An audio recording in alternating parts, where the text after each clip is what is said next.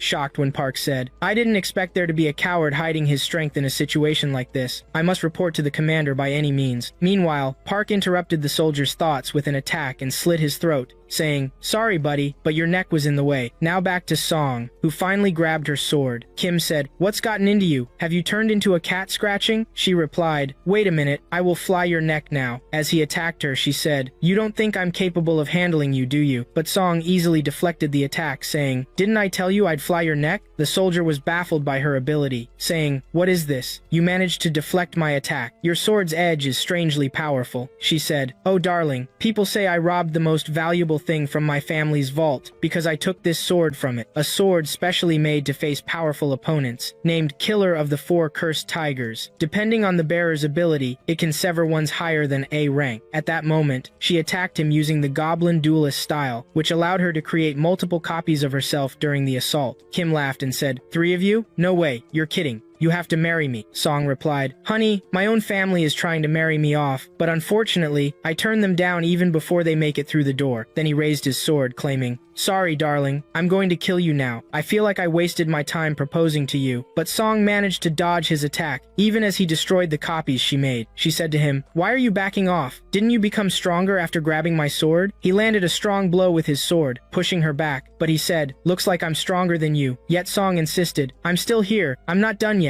She attacked again with her goblin style, saying, "Show me how you're going to block this attack." As he attacked her, she felt his swings were powerful and fast, and she had to go on the offensive. He tried to block her attacks, but he was too quick, and she was struggling to keep up. In the heat of battle, he said, "Honestly, I'm impressed by you." At that moment, Song realized he was way stronger than her in direct confrontations. He said to her, "I'm sure you're thinking about my abilities now." She thought to herself, "This is hurting my pride, but I have to keep going until someone comes to help." Kim returned to talking with Song, saying, "Haven't you thought about my proposal yet? Don't you see my impressive skills?" But Song was surprised and replied, No, all your skills aren't enough." Meanwhile, the gang had gathered all her friends. Song looked at them and asked, "How did they capture them so quickly? Some of them escaped from the bank entirely. There must be police or army officers around here, and they'll come when they hear the commotion." Kim asked his followers, "Weren't you supposed to head upstairs? How did you get out and bring those guys who fled from the bank?" One of them came forward, saying, "We split into 2 groups. One group surrounds the southern thugs at the windows, and the others went outside." He pointed out that the rest of the men were delayed on the upper floors checking on the other students. Song was shocked to learn they managed to get in and out without anyone talking to them, which meant there was no police or army outside. She thought deeply about it, and Kim said, "From the look on your face, I know what you're thinking. You're wondering why no one has come to help you. If I'm right, you need to stop overthinking, because one of my men used his power to isolate this place." Thoughts raced through Song's mind when she realized the place they were in was now cut off. Kim continued, "We wouldn't commit a disaster like this without being prepared. The bank we control looks totally normal to people outside, and not a single person will notice what's happening inside." Song felt shocked and thought to herself, "So, no one knows what's happening to us. I thought I'd be able to hold out until the police arrived, but now it seems they won't receive a tip. I need to escape and inform them somehow, but if I go back, my friends might die before I can help them. I don't know how much longer I can hold out against them, or how to act right now. now. Kim interrupted her thoughts, asking, "What's wrong with you? Why are you losing your strength?" Meanwhile, one of the students was running toward the phone to call the police. Pressing the emergency button, he yelled, "Help us, the bank is being robbed! There are terrorists in the bank! Can you hear me? Is anyone there?" Suddenly, he looked at the screen and said, "Why is there no signal?" Kim replied, "You're an idiot. Didn't you understand what we were talking about?" The student backed away in fright, saying, "Calm down, Kim." Kim continued, "We didn't say there was a specific spirit with us that has hidden our presence, meaning all calls and emergency buttons under the desks won't work." The rest of the students took their phones and said, "Yeah, that's why our phones didn't work." Fear rose in their hearts, and he said, "Why can you rob a bank in broad daylight?" Kim replied, "That's none of your business." Then he said, "If the authorities find out we're here, there's no safety for you. What's happening here won't be silenced." Kim said, "You mean the bomb?" Everyone was astonished when Kim said, "Yeah, it could be nuclear or something like that." In a strange moment, Kim laughed and raised his sword to attack the student. Song spoke to Kim, saying, "Stop, North Beast, it's not like that." Kim replied, "You just called me North Beast now." She said, "Yeah, why not? Leave the weak one you're bullying and come fight me." Kim countered, "It's the first time you've called me by my name." Then he raised his weapon and struck the poor guy, adding, "If you knew me well, you wouldn't have called me that." He then raised his weapon again and cut off his neck. Song felt helpless, standing in front of him with no power, and thought to herself, "The skill difference between us is so huge. I can buy some time, but protecting others is impossible." Kim pointed his sword at her, saying, "You wanted me to hit you, didn't you? I'd love to tell you I'm going to cut off your hands and legs and put them in my bag. You can consider what will happen next, an honor for you." At that moment, the stairwell door opened, and a figure emerged, Seung, who said, "I'm sorry, guys. I interrupted what you were doing. I came to turn myself in." Kim looked at him in disbelief and asked, "Are you an idiot? Who are you?" Seung answered, "Hey, how's it going?" Then one of Kim's followers spoke up, "I apologize, boss. I couldn't catch him. I can get him now." But Kim said, "No, wait." Meanwhile, I was thinking about the chaos that had happened, remembering what Park had told him earlier. "Go downstairs, because any interaction I have with my powers hurts those around me." Seung asked, "What are you going to do?" Park replied, "Trust me, just like I trust you, Seung." Seung went downstairs saying, "I did what you asked, Park. Now let's see what you'll do." Kim cut off his thoughts, saying, "What's your name, kid?" Seung answered, "I'm Seung, a sophomore at CO High School." Kim replied, "Where's the money you want on the 5th floor?" Seung responded, "My friend put it there." Kim was shocked and asked, "Is there still someone up there?" The followers looked at each other in confusion, and Kim replied, "Why haven't they returned from the upper floors?" The tremors among his followers grew. Then Kim said, "Okay, since there's no way out for me, I'll give you a chance. The money in the bank and the boy upstairs. You need to bring them to me immediately." The confused person answered, "Go and bring them." Kim ordered everyone, "Come on, go with him right away. I can't afford any mistakes in our plan." Then he turned to Seung.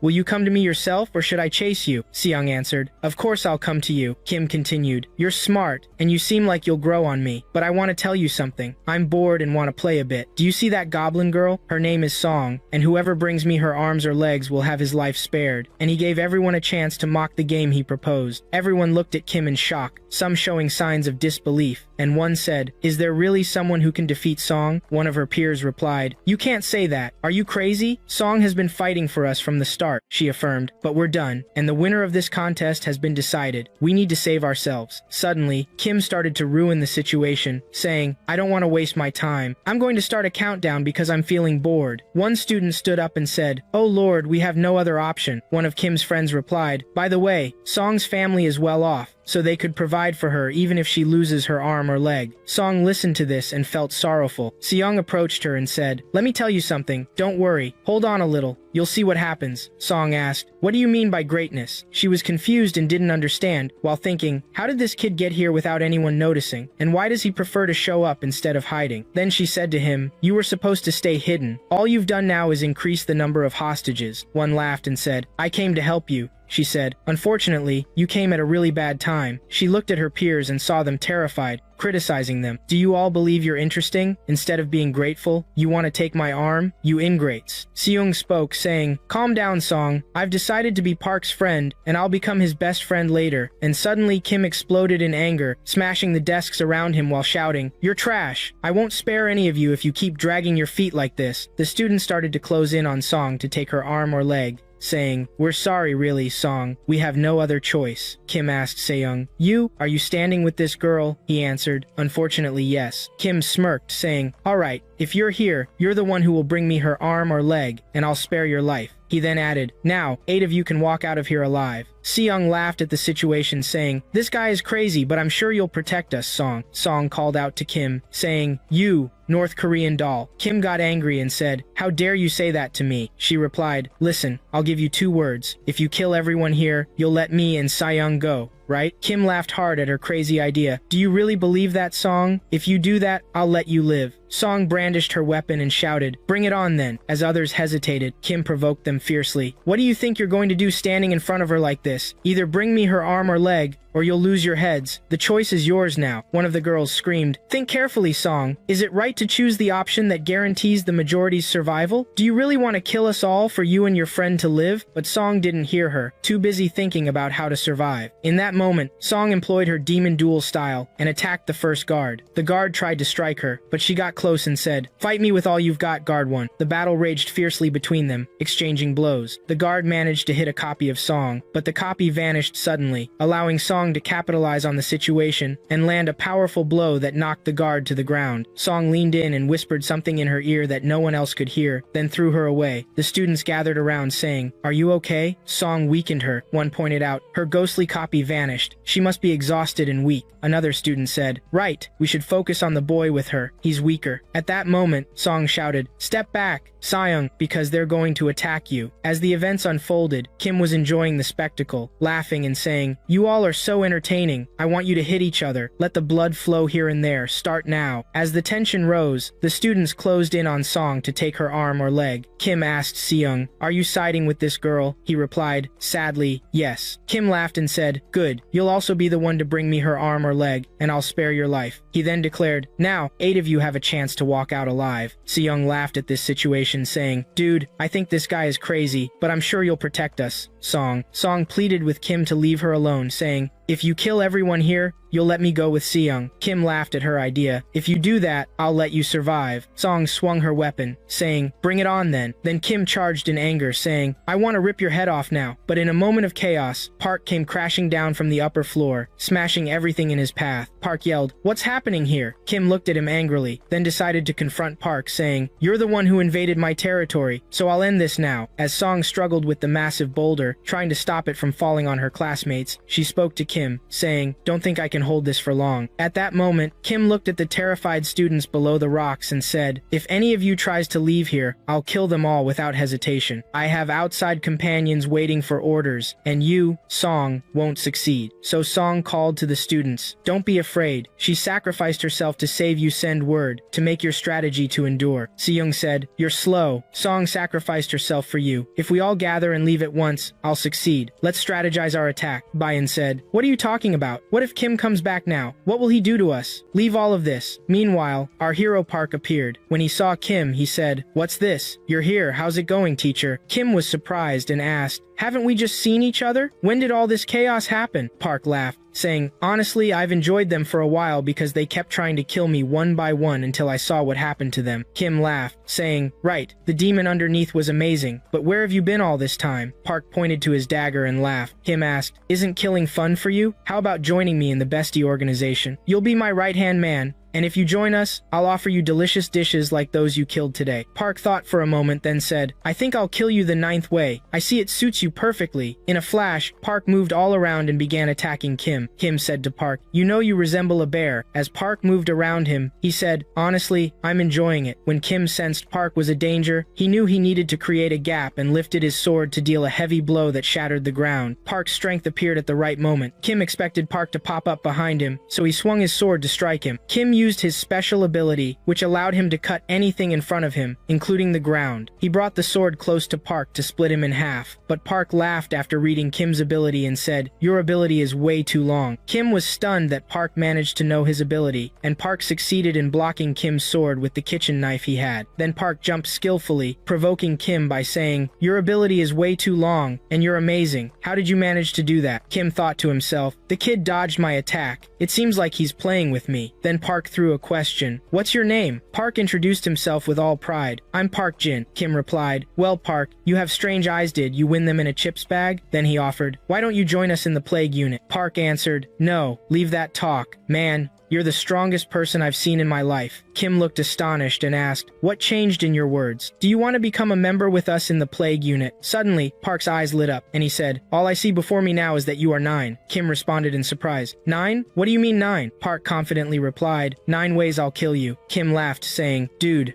I swear I want you to join us." Park pulled out his dagger and said, "But sadly, I'll only kill you in one way." Kim responded, "Then, unfortunately, negotiations are over. We'll have to fight. I'll make you half dead and take you to the boss to take your eyes." And in an instant, both charged at each other and began the attack. On the other side, Biyun was running away in the control room, saying to himself, "I've exited the elevator and broken it, so no one can get to us. We're in the middle of the city, so it's just a matter of time until security or the army arrives. If I move quickly, I'll be targeted, so I'll wait here a bit to see what happens." Back to Park, who was moving fast in front of Kim, while Kim tried to strike Park with his sword. Park jumped very high and landed on Kim's sword. Kim got furious, saying, "You'll keep dodging my strikes like a squirrel." As Kim charged, Park was very close and pulled out his dagger, but Kim was fast enough to dodge the attack with minimal losses. Still, he got hit in the shoulder. While Park enjoyed slicing, Kim struggled to fend off Park's lethal blows. Kim said, "This kid enjoys slicing me. He looks like he's playing a game." Park approached him, saying, "Let me be honest. You're not fun to me anymore. Let me end this now." Kim laughed wickedly. "I'll die if I take that hit from you." In that moment, a strange hand covered in dark energy emerged from Kim, causing Park to tremble with fear and retreat quickly. Park asked him, "What's that thing coming out of you? How did you do something like this?" When Park read the ability's name, he discovered it was called the left-hand claw of the first monster, but he couldn't determine its rank or combat power. Kim said, "I can't direct a hit at you while you keep running from me. Why did you back off like that?" Park replied, "Sorry, but what's this strange hand, and what is it doing?" Kim said, "You ask too many questions, but I'm here because of the boss. He's very curious and asks like you." Park replied, "Honestly, after that strange hand came out, I became very strong. I added some fun to the fight." But Kim added, "Listen, if you keep running from me, I won't be able to finish you off before I leave." Red Park said, "What? Are you thinking about escaping, old man?" A dark aura surrounded Kim as he replied, "It's been a long time since anyone told me I could escape. Can you believe you made me laugh when I have no desire to laugh?" Park responded, "Trust me, you want to escape, old man, but how are you going to do that?" Kim shot back, "You think I'm trying to run away from you, but I'm the one who's going to kill you now." He raised his sword and declared, "Your name is Park, right? I'll remember you after you're dead." As he lifted his weapon, that dark energy pierced the building up to the top floor. Imagine him raising his weapon and making about 7 or 8 floors punctured. We then see Biyun, who comes out of the observation room because of the noise he heard outside. When he sees the building riddled, he exclaims, "What madness is this? I can't believe it was Seong who did this. It must have been that bully who punctured the building like this. How are we going to deal with this monster of a beast? Are we going to tackle him the same way?" We return to Kim, who, after piercing the building, is moving towards it. Park chases after him, saying, "You're leaving just like that without saying goodbye? You're going to make me deal with you seriously." Kim retorts, "Don't joke with me. There's a huge distance between us. Impossible for you to reach." But before Kim could finish, he finds Park behind him, saying, "Who told you I was joking?" Of course, Kim glares at him shocked. "When did you get here, kid?" When Kim looks in front of him, he sees Bayon on one of the floors and is very happy, saying, "Clearly, I'm still lucky." He runs up to the roof of the building to hit Park with Bayon. Bayon, who was standing there confused, asks, "What's happening here?" He sees Park and asks, "What are you doing here, you trash?" Park laughs, changes his expression, and attacks Biyun. But suddenly an idea comes to him that stops him from killing Biyun,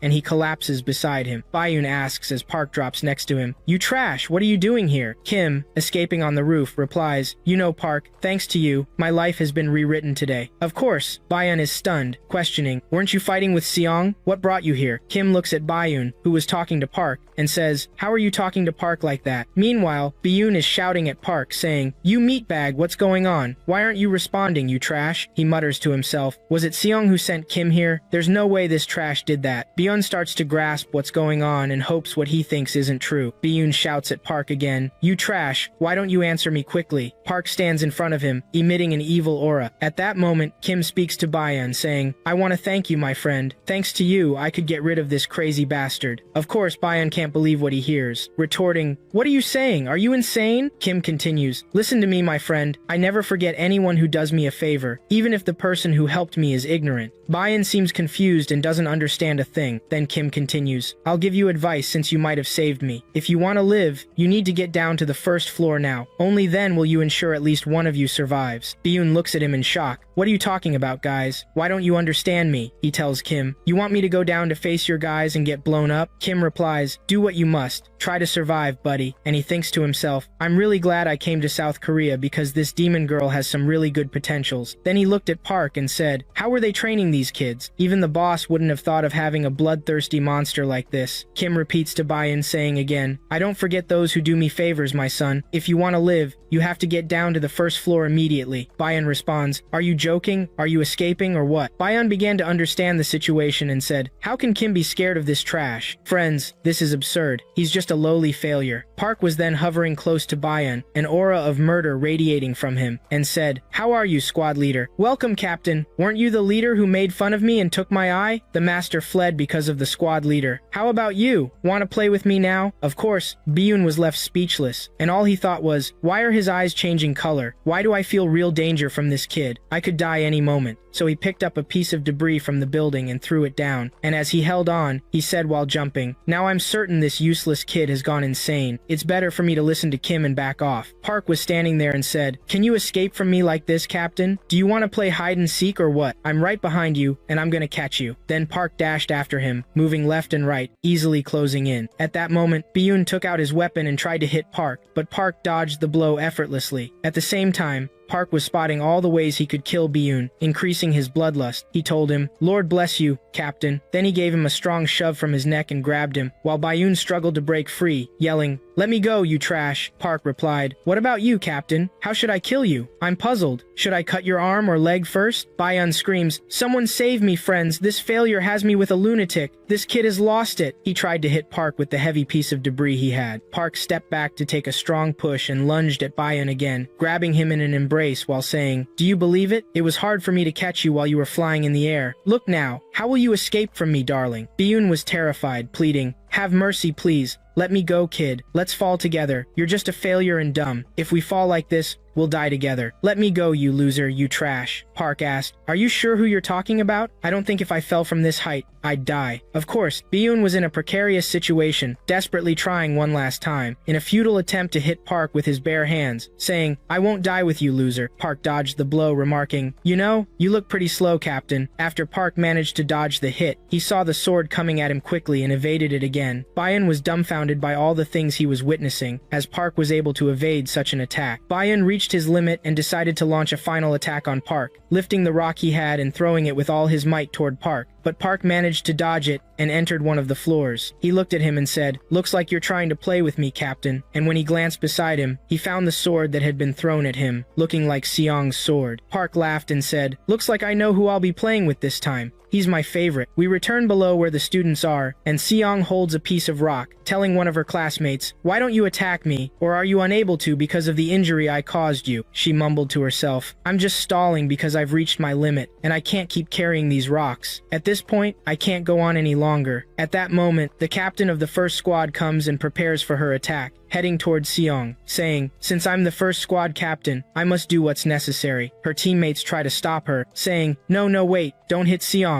Let her go and let's all get out together. Seong says, what are you doing? We're all in the same group. Don't forget that she's already put herself at risk to save her friends. One of her friends interjects, get out of her way now, or I'll kill you too. But Seong doesn't listen, saying, I won't move from my spot. I won't back down from the one who fought for us. How do you expect to live this brutal way? One of her friends retorts, you're not thinking straight because you're still young, but I have a family, and I'm the one who takes care of them. Another adds, you're alone. What are you pretending to be, you beast? You have no other option. Get out of her way. We see Seong, oh the weakness, holding a rock with her 3 copies, looking exhausted. And we say, if you ask me why they aren't moving from under the rock, I'd tell you, don't think Kim said that if the kids come out from under the rocks, they'll all be killed. They don't know what happened above. The important thing is, they are very scared under the rocks, because they started to fall on them. The class leader approaches and says to her, can you believe you're so weak? Seung stands in front of her and replies, I won't let you pass. She retorts, get out of my way, kid, or I'll move you myself. She pulls out her weapon and says, if you come any closer, I'll upset you. She prepares for her attack and declares, there's no escape. Suddenly, she turns around to defend them and says, from now on, save the people under the rubble, and I'll protect our teammates Seung myself. Thankfully, she didn't seem stingy, as she decided to anticipate our hearts. Of course, everyone was in shock from her sudden decision. As for our friend Seung, who was left speechless and grateful, she told him, "Don't try to look cool in front of them. You won't bear what I'm carrying right now. It's a weight that makes me feel like it's going to fall on me and kill me." One of her classmates approached and said, "We should sacrifice Seung so others can live." The class leader stopped and told her, "Don't come any closer. I'll use force if you get any nearer. We were conducting a test to determine who wants to be the class leader of the third period. I won't start an attack on anyone, but I will crush anyone who approaches her." At that moment, everyone who was under the roof came out and told the others that they would carefully destroy the roof's edges so they wouldn't harm Seung's body. Indeed, they dismantled the large stone gently, and thankfully, Seung emerged unscathed, saying, "Well, I've been granted a new lease on life." Our friend Seung was very confused, asking her, "What just happened?" Seung placed her hand on her friend and said, "I believed in her ability, and I knew she would understand what I was about to say." Seung didn't understand anything, replying, "What do you mean?" Recalling a moment back, she explained, "Do you remember when I pushed her earlier? Honestly, before I pushed her, I whispered some words to her, and what I told her was to go and act like she's scared. After that, I pushed her, and that's why she heard me, and was genuinely afraid because our opponent is the Plague Squad, and as we know, that squad has left no one behind." To sum it up, at that moment, they laughed at Kim and tried to buy time as much as they could, deciding to split into two teams, one against Seung and one with Seung. While they were standing there, a loud noise erupted above them, prompting Seung to ask, "What's that? Did Kim do this?" Her friend Seung exclaimed, "Oh wow, I forgot about Park." Seung replied, "Why are you talking about Park? What did he do?" He said, "Don't you remember that Kim sent Park?" She confirmed, "Yes, I saw someone baiting him, but I don't know who it is." Seung clarified, "The one who was luring him is Park." Of course she didn't believe him, saying, "Stop joking, he's just a trainee kid." Seung replied, "Calm down and think carefully. Do you expect there to be someone else who can do that?" She started to think and said to herself, "Indeed, Park and Bayun aren't here, and it's impossible for Bayun to have the courage to do that." However, she decided to take logic into account. At that moment, Seung rushed to help Park, while Seung stood there lost in thought, saying, "Is Park really fighting?" Seung's reaction convinced me that he wasn't lying or joking, and there was no motivation for him to say that or lie in such a situation. But logic dictated that it was impossible for Park to do that. "Is Park going to die or what? I won't let him die in vain." She spoke to the first team leader, saying, "I have a favor I want to ask you." The important thing is, after that, Seung went up the stairs to catch up with Park, and Seung thought, there's no way Park can defeat Kim in his current physical state. Is it reasonable for us to intervene in such a fight? What we're doing is dangerous, and if it doesn't work, we'll all die. They stood at a door, and Seung said, "If we go in here, we won't be able to retreat again." She opened the door and entered, and when she looked, she found a literal massacre before her eyes. She couldn't believe it and was speechless when she saw the slaughter. She began to wonder, did Park do this? There are many sword marks on the wall, so he must have swung his blade more than 30 times per minute. Naturally, we'd think Park managed to face Kim, but where are the two of them now? By the grace of Lord, what is this huge hole? It doesn't even compare to the one that opened for us on the first floor. Kim was hiding all this power. Seung looked at the hole and was very surprised, and when he focused closely, he discovered something was going to fall from above. She prepared for the attack and warned him, "Watch out, Seung, something's coming down. Either what's coming down is Kim or it's Park." At that moment, we see Park grappling with Bayun. Seung looked up and asked, "What's happening up there?" Seung drew her sword and said, "Get back, Seung. I see that Bayun is under attack right now. I won't harm him severely if I shoot at him. What the hell is going on?" At that moment, Seung threw her sword with all her strength, and this is where we understand why we saw Seung's sword being drawn. Seung held her friend's hand and said, "Let's run." Bayun landed on the ground, and Seung approached him, asking, "What's happening, squad leader?" Bayun looked surprised and said, "It's good that you're alive, you little demon." She replied, "Cut the jokes now. What's Park doing? Is he attacking you?" The three looked at Park, who said to them, "Welcome. The support has arrived. Beautiful Bayun. Seung, how about we all play together?" And thus, this season ends.